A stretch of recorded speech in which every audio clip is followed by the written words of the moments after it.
বাড়িতে যখন গেস্ট আসার কথা বলে হঠাৎ করে, তখন ভাবি ডেজার্টে কি মিষ্টি বানাবো। কারণ মিষ্টি বানাতে তো অনেকটাই সময় লাগে।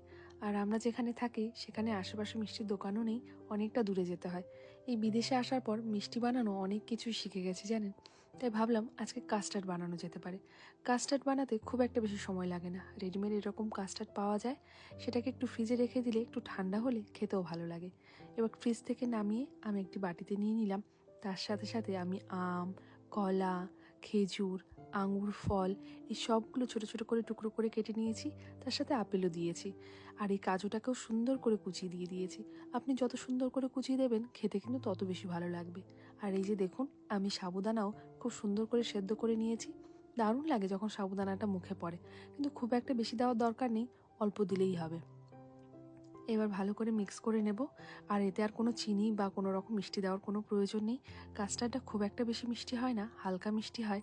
এই মিষ্টিটা খেতে কিন্তু ভীষণ ভালো লাগে। থিকনেসটা আপনারা দেখে বুঝতেই পারছেন কেমন।